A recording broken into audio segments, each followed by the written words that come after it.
Okay. Well, I think, to be respectful of everybody's time, I think we'll get started. Welcome, everybody, to March Madness and to the March P2P network meeting.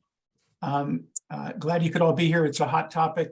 Those of you who have been active in the network for a while know this topic comes up often.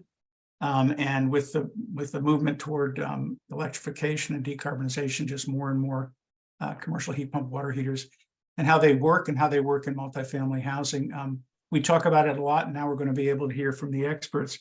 So we've got Zach Koch and Mitch Joseph from Mitsubishi who are going to be talking about the basic techniques of this technology. And they can introduce themselves in more detail once they get started. And then Bruce Becker is going to talk about how these types of technologies actually get integrated into facilities such as the Hotel Marcel we were just talking about in New Haven. So in terms of housekeeping, the restrooms are around the corner. No, I'm kidding.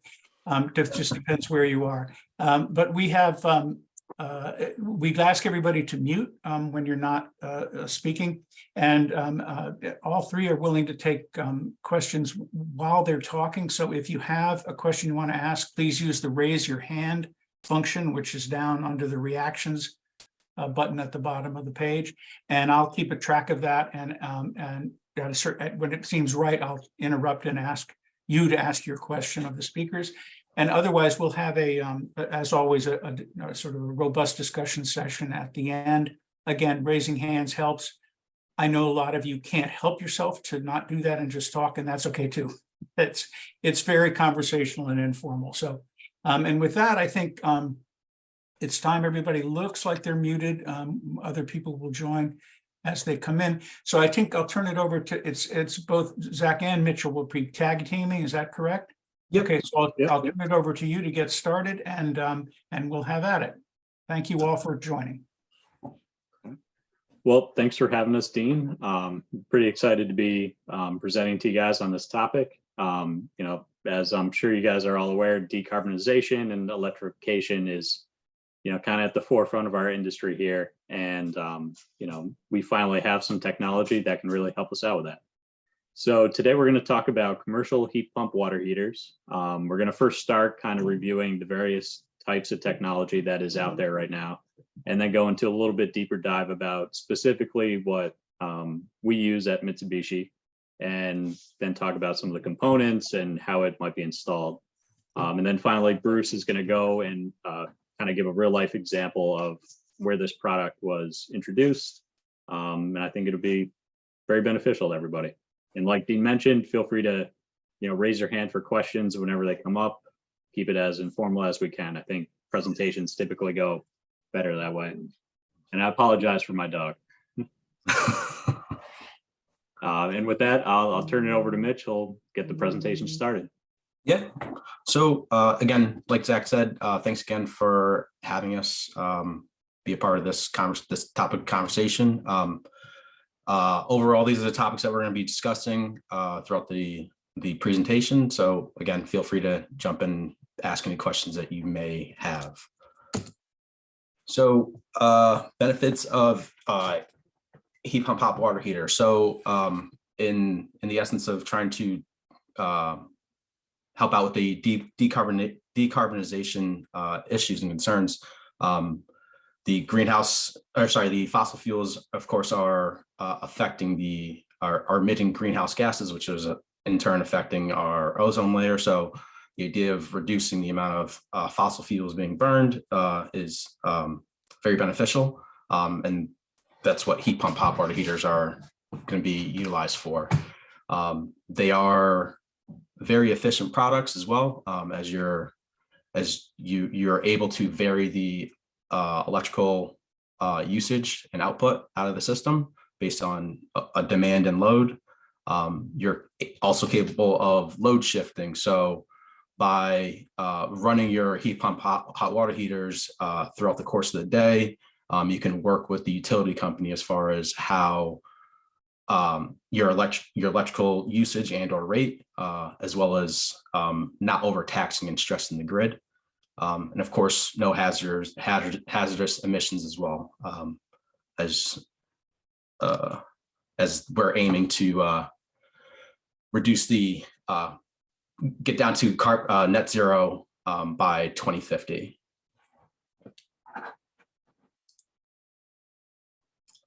So this is generally how a heat pump hot water heater works, or a heat pump works. So the idea is to essentially extract all heat from the exterior or interior and transfer it into the space that's needed.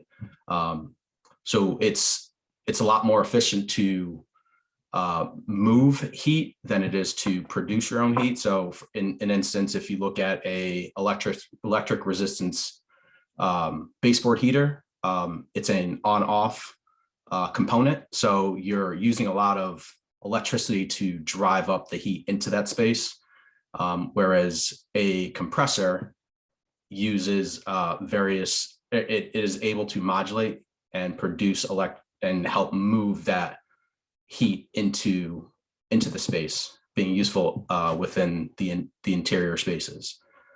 And that's generally how a compressor or a heat pump does work, based on the cycle in the picture to the right that you can see. So components include the compressor, heat exchanger on the condenser coil, expansion valve. You do have refrigerant piping as well, interconnecting, and then you also have your evaporator coil that's interior.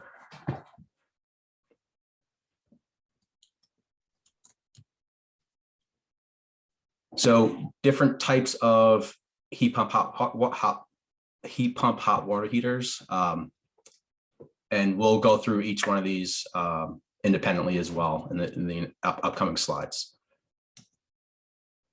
So your integrated hot water heater, it's a self-contained system typically used on residential projects. It has multiple passes. It's generally located in, let's say, basements as opposed to outdoors. It's not rated to be installed outdoors.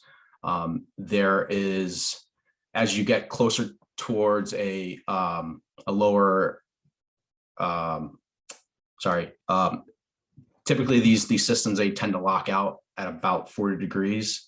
So if you do have an instance where you are ducting this upper fan portion to the exterior, there are concerns that the unit will trip and you won't necessarily have hot water available. The other issue too, as well, is if you are running, let's say, a half-hour shower or multiple, let's say 10-15-minute showers, you will deplete the tank very quickly, as the recovery rate is not as conducive as you would like.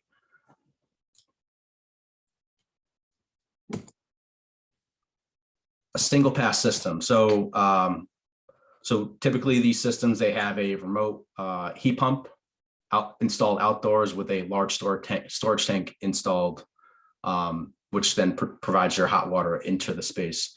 These units are capable of working at lower ambient conditions because your condensing coil is located outdoors. You are typically using, let's say, an R134 or R410 as your refrigerant. It's a single pass system, and typically you can combine them into multiple outdoor units and interior tanks as well, storage tanks, to meet the load and demand within the space. So your large pass, single pass systems typically uses a 3-phase heat pump installed on the outside. It's more so used on commercial style projects. So residences, larger residences, hotel rooms, that sort of, I guess that kind of project. It is a larger footprint because you're utilizing those larger 3-phase condensing units installed on the outdoors. So you have to be cognizant on placement of equipment and or screening. And they're capable of functioning at lower ambient temperatures. And we'll go into further detail about this particular system because this is the whole premise of the presentation.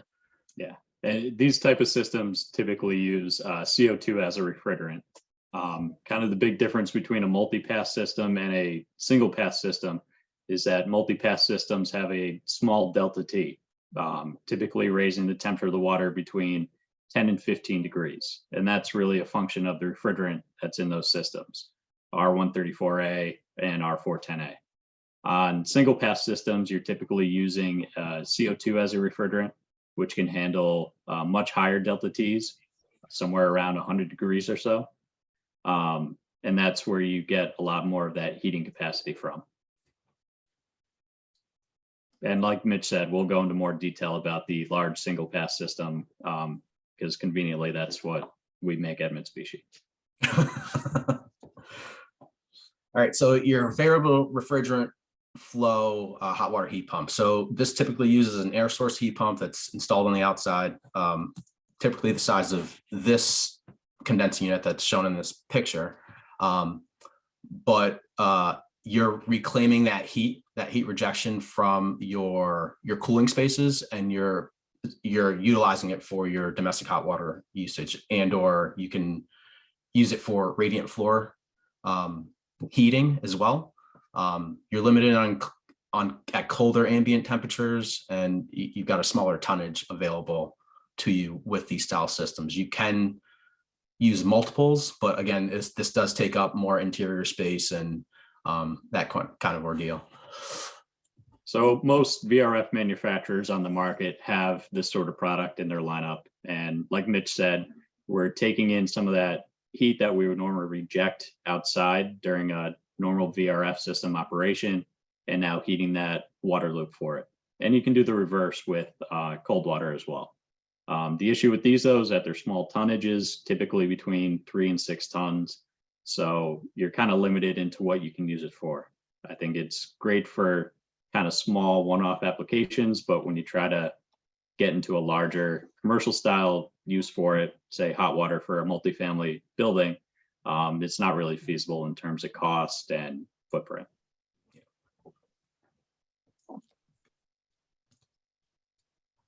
So geothermal. So typically you're in this sort of scenario, you're utilizing the ground as your thermal conductor.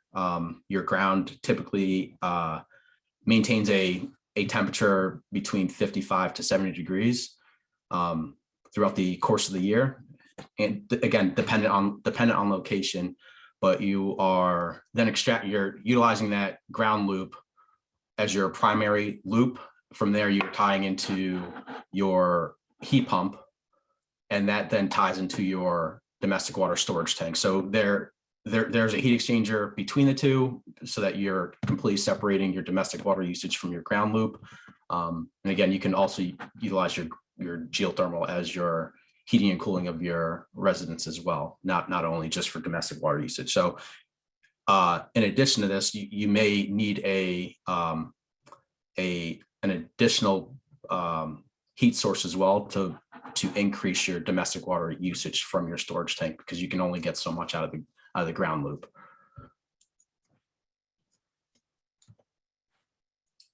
So in different items that you need to be aware of when trying to size your system. So number one, your source type, whether it's ground, air, or water. So your geothermal system, your air source, if you're using your ambient air as your conductor, or using, let's say, a pond or a lake, those would be your source type. Your minimum source design temperature. So this relates to what your ambient air conditions are. What your water temperature is. So this is what you want to store your domestic water at, what your mixing valve will produce to the load side, and what you want to supply your domestic water out at as well, while also reviewing what your city water or your well water will produce as far as a design water temperature. Your building application. So this falls in line with if this is a office building or some type or a multifamily or even an apartment complex, and what your ASHRAE 51 design guidelines are as far as water usage is within the space. And then your recirculation losses pertain to your swing tank, and what your losses are through the piping insulation of your storage tank, and how do you size your components appropriately to make sure that you constantly have hot water recirculation, and the tenants and or clients are not waiting for hot water within the space. Any questions at all, by the way? Yeah, I think we had a question from Tom regarding ground source heat pumps. And the question is, why can we only get so much heating out of a ground loop? So typically, you can only get so much. Typically, your supply water temperature out of your ground when you're doing the heat exchange process, you typically can only get up to about 120 degrees of supply water temperature, and that's within the that's listed within the manufacturer's design components or characteristics of the equipment. Let's say you're looking for 140 to 160 degrees, you are limited to that respect. So you need to then boost your supply water temperature by means of gas or additional electric components to help assist. It's just limitations based on the equipment that's available to market. Yeah, typically your ground source heat pumps for the domestic water side are going to be your multi-pass systems where you have a small delta T. Because of that, like Mitch said, you're limited to, a certain high end on the discharge temperature supplying your hot water tanks. And that's really just a function of the equipment itself more than the application of using a ground source system. Yep.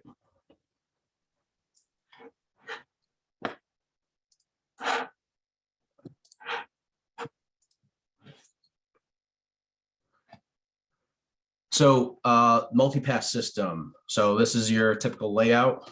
You've got your cold water coming into a storage tank. So this will be similar to your residential style domestic hot water heater system. So you have a 10-degree rise per pass, you high flow, low lift. There are cycling issues, and your storage is lower than about 60%. And you also have a lower COP as well. So if you think about how a lot of homes and buildings, in the Northeast have gas-fired boilers, this is typically what that would look like. Replace that multi-pass heat pump hot water heater with a gas furnace or gas boiler. And that's typically how we've been doing domestic hot water generation in the Northeast and, around the country as well. Swap that boiler out with a multi-pass heat pump, and you're going to be more efficient, and it achieves your goals for decarbonization. But the biggest issue is the recovery time. With a gas-fired boiler, your recovery times are going to be pretty quick. With a multi-pass heat pump, it's not going to be as quick as well. We do have a question here from Steve. Comparing these systems to water source heat pump systems used in Europe, and can they be tied to district thermal loops? 345.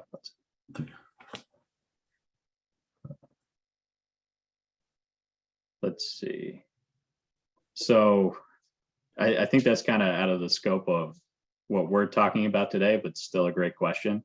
I don't see why there would be an issue with using a water source heat pump system tied to a district thermal loop. If that heat's already there and we have a way to transfer that heat from the district loop to our building, that's certainly a great option. Yep. If you think about it, it's more so that sounds more like a preheat tank of some sort. So you already have that thermal load and you're bumping up the temperature as needed. But again, with those types of systems, and we'll get into this a little bit later, is you can, the higher the temperature of the water, you are in turn reducing the COP as well, the efficiency of the equipment, because now you don't have a large delta T. The larger the delta T, the better for the systems. Yeah, for a single pass system. Yep. Yeah.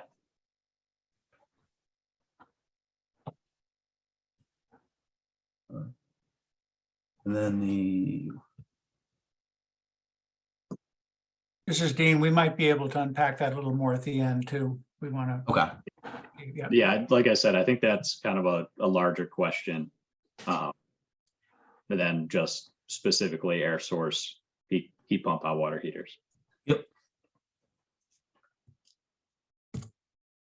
All right, so your single pass system. So you're utilizing that large condensed unit on the outside.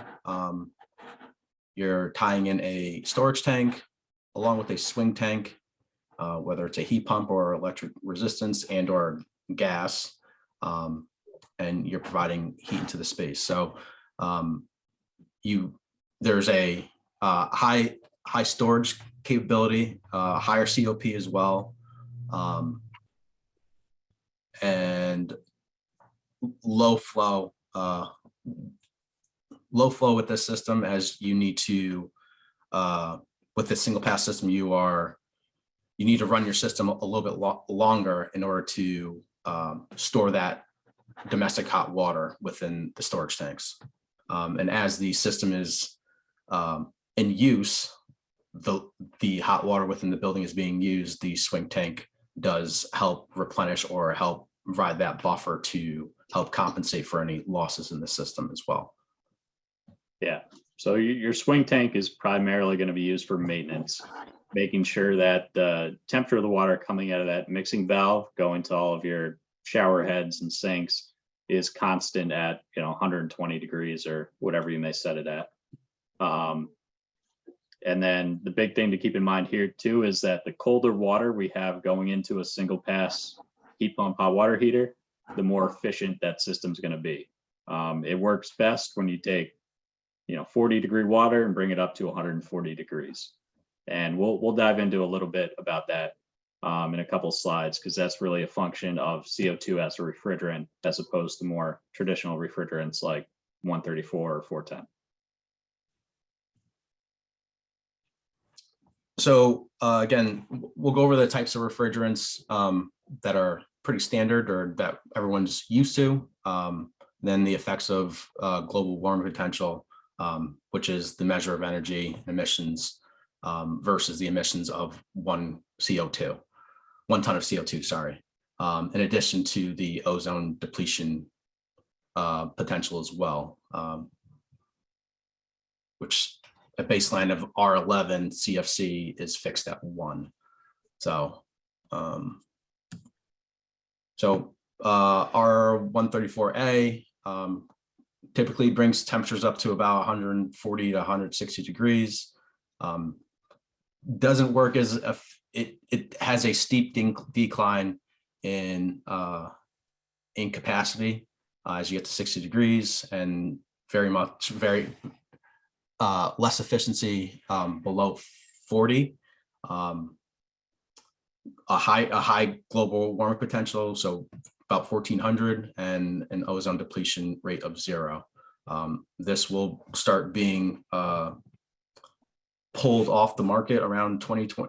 The thought is that they're going to start reducing the R34A refrigerant in various installations, but they'll still be maintaining the equipment as they start to, as their life cycle starts to deplete as well. So as the systems become not available, they will start adjusting equipment accordingly. Just like how we phased out R22. Yep. However many years ago. Same holds true for R410A, whereas this can only bring up to about 125 to 130 degrees.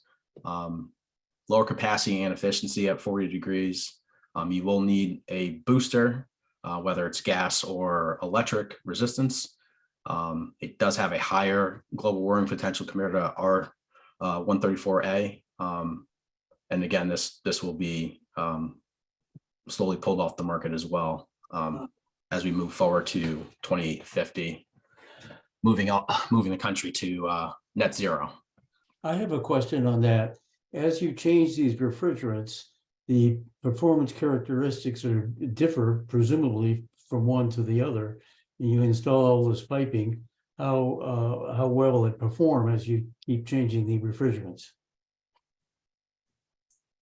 Well, when we're there's two ways to look at that. When you're talking about a VRF system, yes, your performance is going to change pretty significantly when you're looking at different refrigerants, especially when we're moving away from 410A.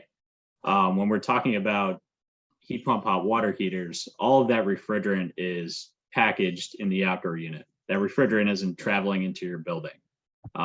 With a heat pump hot water heater, the only thing that's coming in and out of that unit is water, right? So it does change the performance characteristics of the unit, but that's really more on the manufacturer than anything else downstream of that unit. Does that make sense? And you'll see it in the next slide too, or a couple slides from this when we look at a schematic as well. Okay, great. Yep. So heat pump zones, this is basically just showing you a map on where heat pumps are mostly used and where typically you'd have to include some type of electric resistance or gas because of the nature of ambient air conditions. So benefits of CO2, very low global warming potential, non-flammable, non-toxic. It's able to deliver or help it deliver up to 180 degrees of hot water, very efficient, high pressure characteristics. So typically your CO2 is around 1400 to 1500 PSI working pressure, whereas our 134A is about 200 PSI.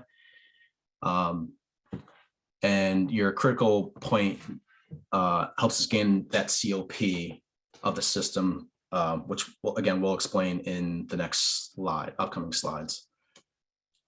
So CO2 is a fantastic refrigerant. It's got great heat transfer. The only downside is that it operates at very high pressures, which is why you don't see it really in split systems or VRF systems as well.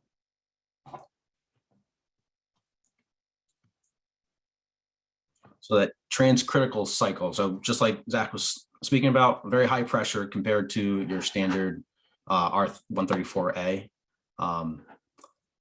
where your R134A does go through a phase change to help produce, to help provide heating or cooling into the space. Your CO2 working at a higher pressure, there is no phase change. So your efficiency is very high because you're not going from a liquid to a gas. So your compression rate is a lot smaller, although your working pressure is a lot high.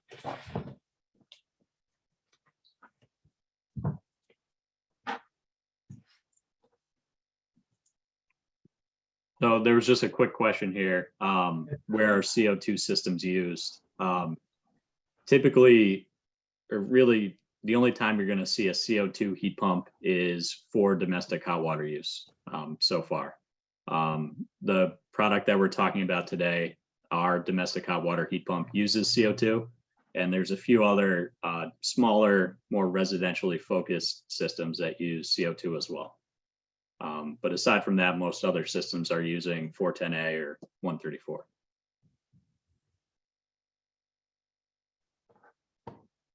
And then 0. Got it. Okay.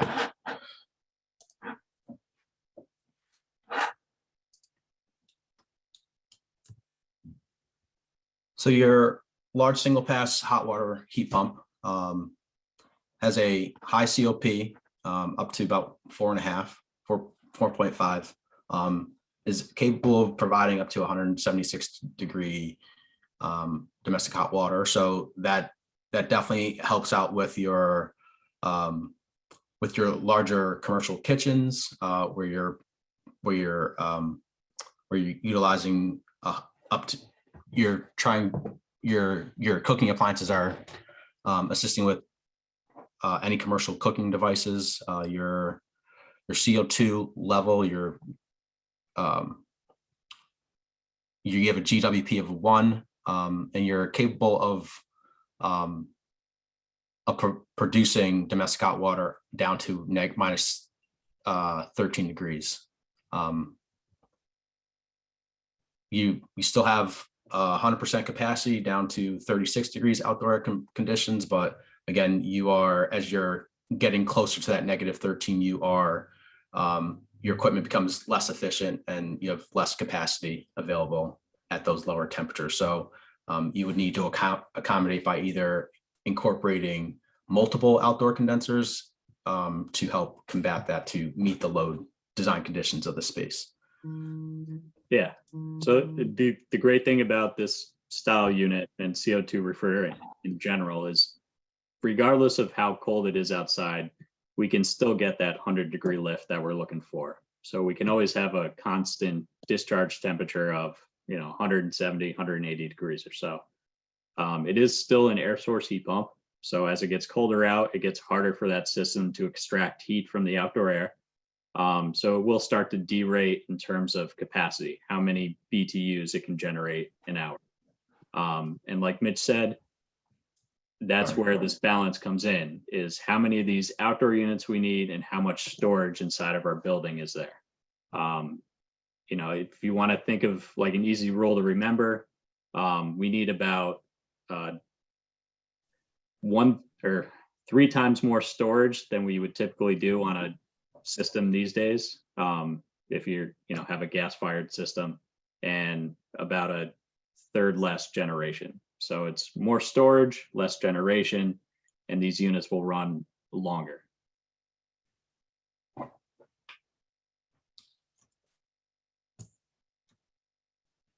So components of your outdoor heat pump hot water heater. So you'll have your fan up above that helps draw the air across your heat exchanger, which is here. You've got your compressor here. Again, your heat exchanger is using CO2 as opposed to your typical R134A or 410. You've got a control box, a gas cooler, heat exchanger, so water to refrigerant. So that all happens internally within the equipment, which is what Zach was describing earlier, is everything is local into the unit. And then you've got your hot and cold water supply, your hot water supply and return off of your heat exchanger that enters into the building. You've got a control valve, a variable speed pump, as well as a flow sensor as well. So your pump will vary in speed based on the demand internally, along with the compressor being variable speed and your fan. So that all assists with being able to modulate your electrical output, which makes the system very efficient as well. So the whole purpose of this outdoor unit is to maintain a target discharge temperature for your hot water coming out of the unit. Your only connections are going to be your electrical connections and then your supply and return water connections. The way this works is you tell the unit, I want 170-degree water, and the unit's going to produce that. And it's going to modulate the speed of that pump, and it's going to look at that control valve as well to maintain 170-degree water coming out of it at a GPM that can vary based on the load that's required. So it looks a little complicated, but really at the end of the day, all this thing is doing is pumping out hot water at whatever temperature you want to.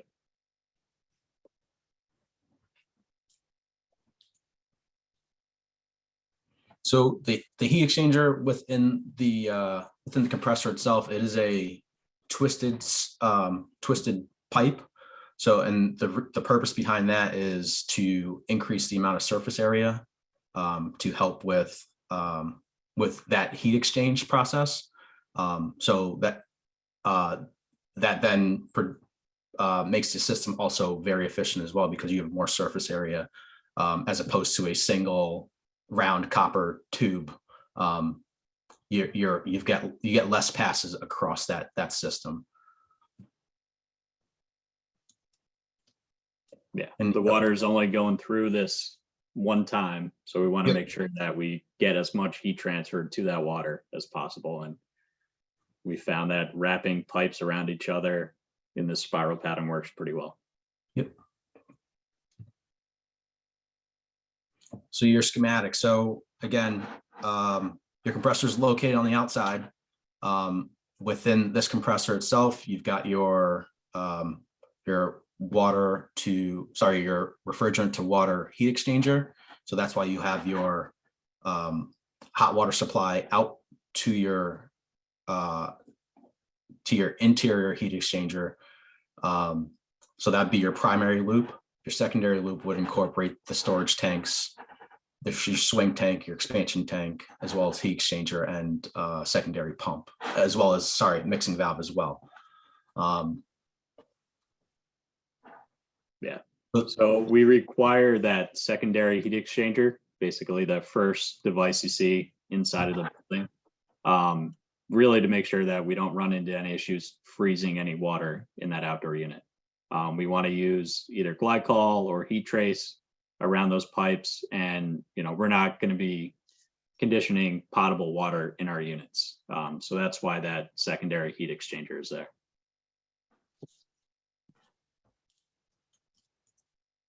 And then, from there we go to our storage tanks, and that's where we're going to keep all of our hot water. As the rest of the building calls for hot water, we're going to first pass through that swing tank, which may or may not be in use. You're going to see some circulation losses through the rest of your building, especially if it's a large building. So that swing tank is really there to make sure that, whatever you set your mixing valve water temperature to, that swing tank will maintain that temperature. And then from there, it obviously goes out to all of your fixtures in the building. Zach, I don't know if you want to go into Yeah. these slides. Yeah, I'll take these. So what we're trying to show here is how the system operates. Like we said, the outdoor unit is, all it really cares about is maintaining a constant flow of 170 or whatever you decide to set your set point to. It does that by modulating the flow through the heat exchanger in the outdoor unit, and your temperature sensor is measuring the temperature of the water that's coming out of it. So that's really all that's going on the outdoor unit. Now, once we move inside the building, we get past our heat exchanger, we go to our storage tanks. So the next question is, all right, when do we want to turn on this outdoor unit? As part of this package, storage tanks are not something that you can just buy off the shelf. It's going to be part of this whole system. And inside each storage tank, we're going to have thermal wells where we can put a thermistor or a temperature sensor. Depending on how you want to operate your system, these thermistors, TH15, 16, 17, communicate back to the outdoor unit. And this is really going to be your signal to turn our unit on or off. Now, if you look at the way this system is set up, we have one outdoor unit and two tanks. And I think, Mitch, if you click through the slides, it'll do a little animation. So we start the system up. We're going to charge the tank furthest down the line first. And as that fills up with hot water, it's going to push that hot water, once it gets filled up, to the last tank or the closest tank in line. So this is kind of a fail-safe for us, because we're always going to have hot water ahead of the unit that's controlling the thermal on or thermal off of the outdoor unit. And depending on how comfortable you feel about when the unit should turn on or off, is you simply pick one of these thermistors to engage our outdoor unit to turn on or off to supply hot water. So if you want to be a little bit safe and maybe go with TH15, that means that once you see cold water at TH15, that's going to tell our unit to turn on. So it's not the greatest explanation of it, but basically our outdoor unit will turn on based on the level of hot water in that last storage tank.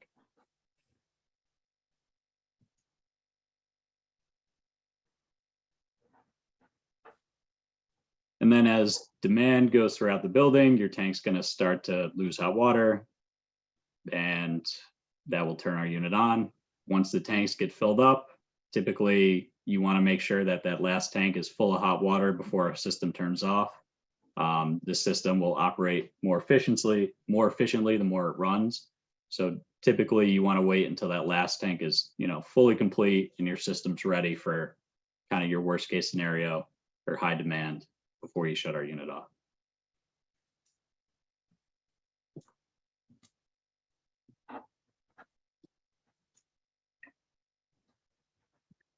Now, stratification is very important for these type of tanks.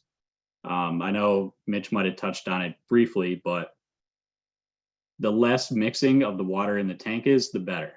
Ideally, we want very cold water going to our outdoor unit because it's capable of doing that very high lift, bringing 40-degree water up to 140, 150 degrees. If you have a tank with a lot of mixing in it, and those thermistors are, obviously placed in 3 different locations throughout the tank, that's really going to mess up with how our unit is controlled. So we're going to have city water pushed into the bottom of our first tank in our series here. And that's always going to be cold, somewhere around 40 to 50 degrees or so, depending on where you are. And we want to keep all of that cold water at the bottom of the tank and make sure that we have nice, even consistency hot water in the rest of the tanks. The way we do this is our tanks have this inlet and outlet water system called the SPARD system. Really, that just minimizes the turbulence of water entering or leaving that tank so we can maintain that stratification throughout it.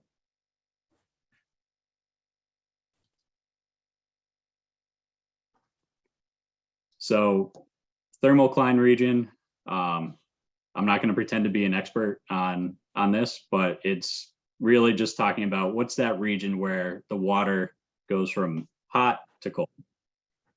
You want to maintain a pretty small thermocline region in your tanks for the reasons I just mentioned. Our outdoor unit wants to see cold water at 40 to 50 degrees. It doesn't want to see a mixed water temp somewhere around 80 or 90 because our system's not going to operate as efficiently at that point. Yep.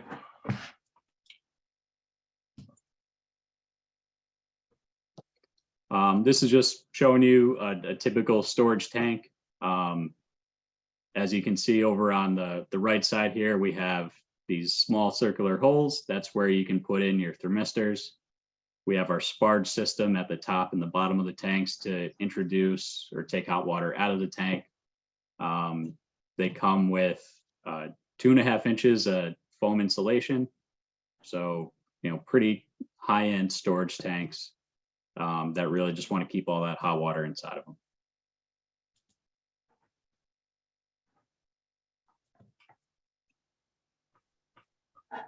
You want to take this one, Mitch? Yeah, sure. So again, your single pass systems are more efficient at the highest altitude. So like Zach was saying earlier, that incoming city water at 40 degrees are these outdoor heat pumps. They want to bump up the system up to 140 degree, 160 degree in order to maintain that high efficiency rating. So that's where we get into the perspective of outdoor compressor or condensing unit with thermal storage, and that's how you sort of should look at the system as being a more of a storage or a battery system. So for instance, you can look at it more as your cell phone, right? As you are depleting your battery by watching videos or sending out a lot of emails or doing a Zoom meeting from your phone, that battery is depleting fairly quickly. And that coincides with the usage of domestic hot water within the space. So as that starts to deplete, the equipment starts to, you need to plug it in to recharge that system. So that's where that thermal storage comes into play. So the more storage, and that will be coordinated with us, the manufacturer, as far as how to size the equipment. Running it for 16 to 24 hours is pretty typical, as you want to recharge that thermal storage system for domestic water usage or replenish for peak demand load within the space.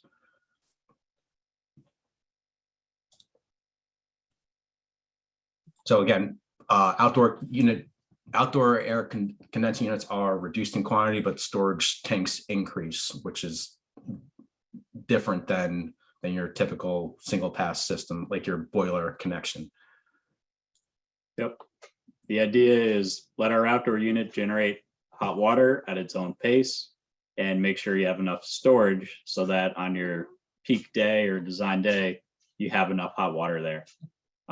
It's not an instantaneous hot water system, which has kind of been the trend for the past 10, 15 years.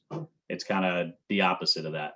So, you know, from what we've been seeing out in the marketplace, that's kind of been our biggest hurdle, is changing that mindset, which will take a few years, but we're kind of required to do it now with all the laws and codes that are being passed. So that's why we're presenting to you guys.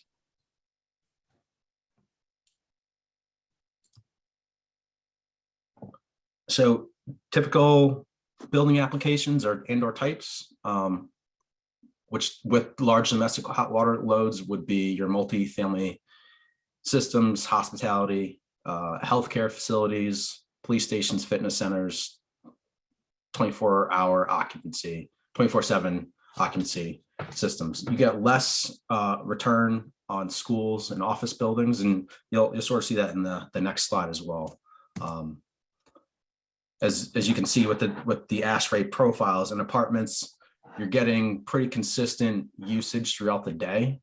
Whereas in an elementary school, between 8 to 2:30, 4 o'clock, your peak is kind of around lunchtime. So after kids have eaten lunch, they're running off to use the restrooms, and or the kitchen staff is working as well.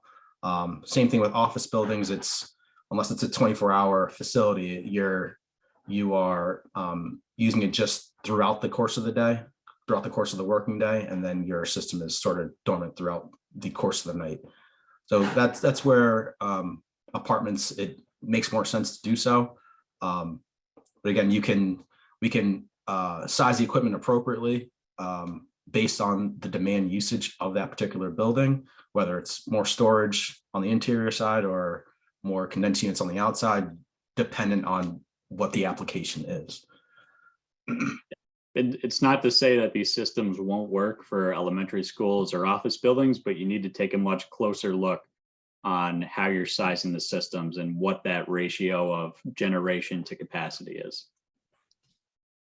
It just so happens that apartments kind of fall right in the perfect line for us, or for heat pump hot water heaters in general. Yep. Even had a quick question, is how adaptable is this to retrofits? And it's extremely adaptable. If you already have a hot water circulation loop in your building, and say you're replacing a gas-fired boiler, you'll really just need to find space to put those storage tanks. That could go where your existing boiler is, or you might have to find some more space somewhere in the building. But everything on the circulation side can stay the same. You just need to find space for the tanks and some of those other water side accessories like the expansion tank, secondary pumps, and all that. So if you think about it, this is all that's being provided. Yeah. Well, actually, if you go inside of that mixing valve. Yes, sorry. that would occur right there. Yeah. So anything within the blue, I'm sorry, I don't, let me delete that, sorry. So if you have a hot, a gas-fired boiler doing your domestic hot water right now, if you're going to replace that, you just replace what's existing, and eventually you'd hook up to this mixing valve, which is supplying all the hot water to all your fixtures. Same idea with our system. We have obviously a lot more parts and pieces, but the idea remains the same. We're still providing, 120, 140 degree water to that mixing valve and your circulation loop. Mitch and Zach, how close are you to winding up? Because we want to have time to have Bruce present as well. Yes. Yep, I think there was, let me get rid of the annotations, but so again, Go back to the questions at the end. I'd really like to hear Bruce. Okay. Yeah, I guess we could just wrap it up now. General idea is that this is more of like a thermal storage system. Think of it as a battery. As your fixtures use hot water, this turns on and supplies those tanks or your battery with hot water. It reduces electrical service required because you're really only powering your outdoor unit and your various pumps, and it reduces peak power draw and demand charges, which in turn lowers your operating costs. There's some cold climate provisions. We don't really necessarily need to go into that since we're running quick on time here. But I think, with that, the best way to kind of really see how this works is to have Bruce talk about this wonderful project at Hotel Marcel. Okay, over to you, Bruce, and then we'll have time for discussion later. People want to stay on. Mitch and Zach, can you stay for a while? Okay, terrific. Great. Let's go to the Marcel. Yeah, thank you. Gee, I learned actually a fair amount from that presentation that I appreciate the deep dive into how the technology works. I can say that we're, most of my work has been multifamily. I've had a chance to talk a little bit about technologies we've used, including fuel cells, but I, as an architect who was passionate about redeveloping the Pirelli building, it was my pandemic project to dive into this and figure out a way to adapt it for use as a hotel. And then just given the global priorities, to do it without using any fossil fuels. I can tell you that the domestic hot water was probably the biggest uncertainty when I got started as to whether it was possible to do that.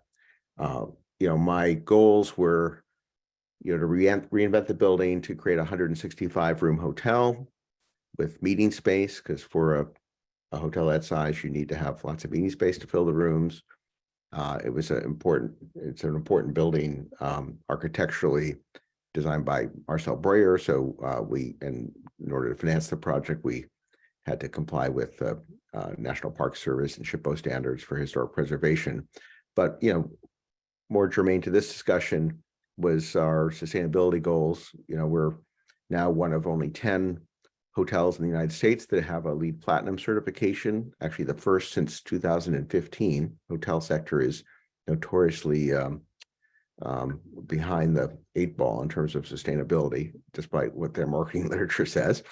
Also, we are on the cusp of having our Passive House certification, which would be the first in the US. We just don't think that you can use fossil fuels anymore for transportation or for buildings, and feel good about it. So we're all electric. We don't even have a natural gas connection for any purpose. And our goal is to be net zero. We're still going to add more solar panels to get there because of our electric laundry is using more power than we thought, but we just submitted some more applications for the NRES program to get some more solar deployment. We also have some interesting technologies. We have PoE, power over Ethernet, DC power for lighting and shades, and we have a 1 megawatt hour microgrid, so we can operate off grid. We don't have a backup generator. We use the battery for that purpose. So this is the hotel. Anyone in the region has driven by it.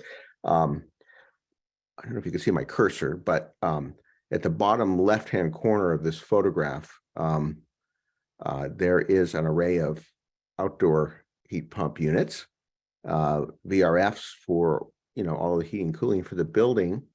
But two of those units is for our domestic hot water system, and we actually, after we were under construction, we had been asking Mitsubishi and others if there was a commercial scale heat pump that we could use. It wasn't available.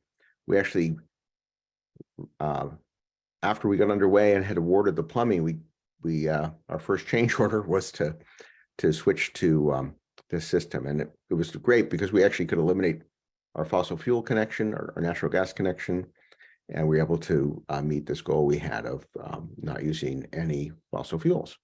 So we have over 1,000 solar panels, so we can be self-sufficient. We went through a exhaustive analysis for the building envelope to make sure it used as little energy as possible. I know Dean has been to the hotel, but we encourage you to come take a look at it and see how hot the hot water is. But here's some pictures for those of you who aren't familiar with it. Again, here in the bottom left-hand corner, you can see our outdoor units. Here's a close-up on the left. They really look like all the other VRFs. The heat trace is important because I think maybe our contractor forgot to add those, and so we had to add some when we had a deep freeze on the outside. You can also see our batteries and our inverter. And then here's on the left is our indoor. One of the, you see the 2 storage tanks to the right. We also have a sort of a backup hot water heater, which we don't use, but we have a resistance system that it's really important, obviously, for a hotel to have hot water that is comfortable for all our guests. And it's been consistently, of all the technologies we've had, I think it's probably been the most reliable. And so I'm a big fan of it. And I've heard that since we put in the first, there have been another 1,500 orders for these. So I think it's transformative. We do have a laundry on site, which is probably our biggest single energy user, not so much for the water use, but for the dryers, because the dryers each use 170 kilowatts when they're running. We might have 2 running at once. And the base load in the middle of the night for the whole building is only like 150. So I'm waiting for someone to come out with a commercial scale heat pump dryer, because that will have a big impact.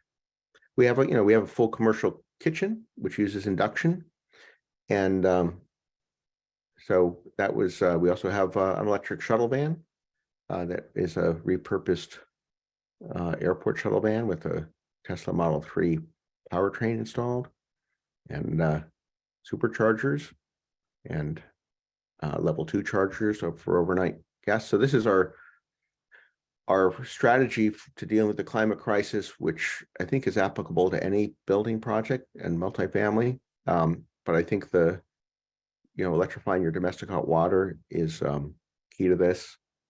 Obviously reduce your energy use as much as you can. If you could be passive house, that's great. Multifamily has been a leader in that, I know, in this area. We use power over Ethernet lighting and heat recovery and active shading, all kinds of stuff to reduce our energy, and then electrify everything, and then make the electricity on site if you can.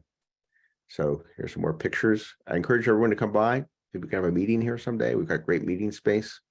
But that's the presentation. Maybe I should just stop and take questions, because I think we've got a lot of experts here, which I appreciate. I had a question of my own, which is, I can't quite figure out how many kilowatts the each system uses when it's pulling as much power as it ever will. I don't know if Mitchell or Zach know that answer. Mute. Not off the top of my head. I'd have to take a look at some of the cut sheets. So let me see if I can pull that up in the meantime while everybody else is discussing. Yeah, because we do monitor our electric use and see the dryers making a big spike, but I don't even notice. I can't determine whether I think these are super efficient and they don't use much power relative to the rest of the building load. But I was just curious about that. Okay, terrific. Thanks, guys. This has been a great and a lot of information to absorb by anybody who's listening in. If the floor is now open, if people want to raise their hands and ask questions, we have one in the chat from Colin O'Farrell. How long would the tanks keep water hot for? Could the HP run in the day before and utilize electricity generated from a PV system and have hot water ready for the following morning? I mean, using the tanks as storage instead of potentially batteries as storage, I guess. Is that? Yeah, I mean, the tanks will hold their hot water for a few days at least. I don't know the exact amount of time, but the idea is that the outdoor units are going to be filling those tanks up with new hot water for most of the day. So as far as the PV system, I think Bruce showed that you can do an entire hotel using PVs to power your HVAC systems, lighting, hot water needs, all using this sort of technology. So But I think maybe the question might be, could you, if you limited the heat pumps to only work when they're, off peak times when your rates are lower, and to say that when there's a peak event, you could basically make sure that they don't operate, would that still give you the performance you need? If you, let's say you only operated them at night. well, your recovery time is not going to be quick. So if you run through all that hot water really quickly, you're not going to have enough in your storage tanks if your outdoor unit is off to supply the hot water. And then at that point, you're running off of your backup, which, in your case, Bruce, would be electric resistance.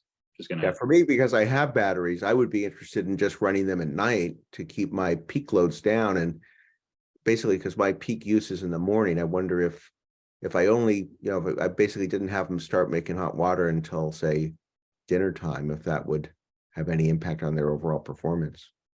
Yeah, I mean, we'd probably want to check to see if we can fill all those tanks up overnight, if that's possible. Because each of those outdoor units maxes out at about 9 GPM, so not a lot of flow going through those units, and there's probably a couple thousand gallons of storage there. So we'd have to do that math in the background to see if it works out.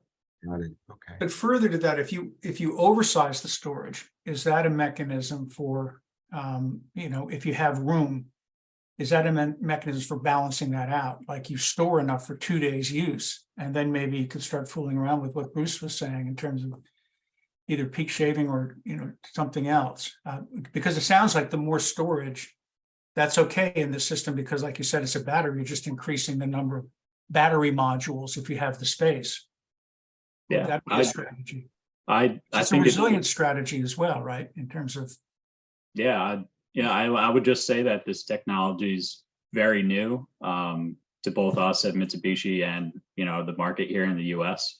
So we're still trying to figure out questions just like this, and this is a great spot to learn about these type of questions because they're going to be coming up in the future. So Okay. Inherently, I don't see any issue with that though. This is from Steve Hall for Bruce. You talked about the laundry drying issue and how much power it draws. He's asking, have you heard about using a vibration technology to do drying? Have you looked at it?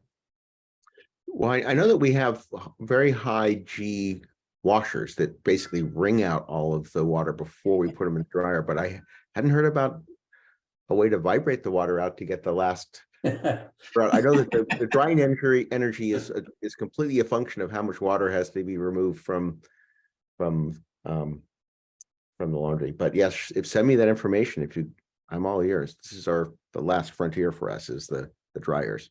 Okay, we'll do it. All right. And Tom DeLucia and then Kathy. But first, Tom, can you circle back on why CO2 prefers colder water? I guess it's fast, yeah. Yeah. So CO2 prefers colder water because regardless of how much flow of water you're throwing through that system, it's going to always get that very high lift. So if you take, we've been talking about 40 to 140 degree water all day.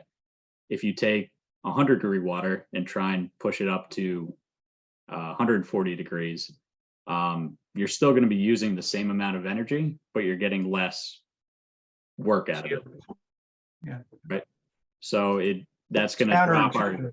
it's going to drop our COP from say 4 to, maybe 2 or something. Right. Okay, Kathy. Great, thank you. First of all of this has been amazing. I've learned so much, and it's so timely for me taking this on and looking at it.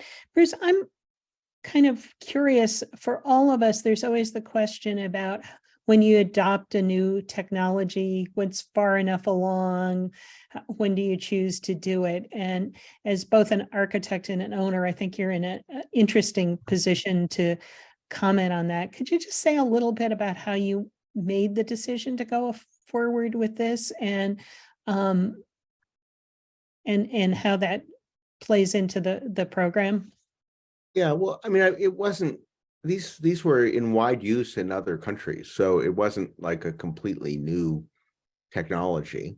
In fact, you can get heat pump commercial dryers in Europe, you can't get them here. So I didn't see, and of course, Mitsubishi is a well-established company, and we had all their other heat pumps in. So I felt confident with that. I mean, there are other things that we're doing that are far more adventurous. I do think that particularly the owners, and I have this special, wonderful position to be in because I'm the owner and the designer. So I'm not worried about getting sued by my client for doing something that, and I also don't have to worry about finding a engineer or architect that is like-minded. So I guess I am I have a little more control. I also, if I make a mistake, I'm okay making a mistake because I can fix it. I mean, we've made plenty of mistakes that we're still fixing. We got it pretty much right, but we're when you're trying to solve a problem like climate change, I think we have to think outside of the box. And I would say anyone that's specifying equipment that uses fossil fuels should think twice about it, because it's going to come back and haunt them. So I think there's greater risk in not doing this than doing it. Great. Okay, we still have another question. Tom, I think I cut off one of your questions here, but Tom asks, is there any scenario where geothermal as a heat exchange, air/water, makes sense financially, air to water, when you combine with other systems, i.e. radiant heating and domestic hot water? Does that question make sense? And does it make sense? And it seems that air-to-air efficiency, albeit weather dependent to a certain extent, is significantly more affordable for the amount of time it would take to see a break even on investing in geothermal. Is that maybe? Yeah. Bruce, So you can both be Mitchell. This is kind of a question I get a lot as working for a VRF company. Inherently, water to water is always going to be more efficient than air to water. Just that's how physics works. But in terms of, the financial portion of it, drilling your wells for geothermal and everything else that goes along with it, it's going to take a much longer payback period rather than sticking a unit up on the roof or outside of your building. Maybe there might be a time when geothermal becomes more affordable, but that's more on the construction side of it and getting your wells and finding that heat sink. With an air-to-air heat pump, your heat sink is just outside. Geothermal system, you have to dig into a ground, go to a pond or some other sort of heat sink.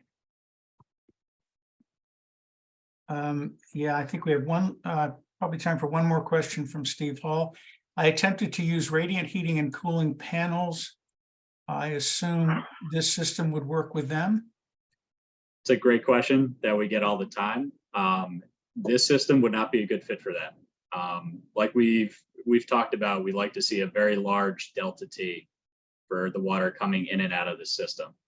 For radiant heating and cooling panels, typically that's about a 10-degree delta T between entering and leaving water temperatures with a high GPM.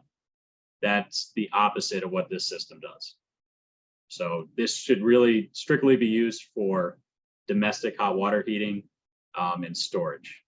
Now, with that being said, I think Bruce mentioned before, a lot of this technology already exists overseas. And at Mitsubishi, we have a low delta T, high GPM product that we are currently in the process of bringing to the US, along with like 4 or 5 other things that we have overseas. So the issue is getting UL listed, takes quite a few years and is a pretty painful process to go through.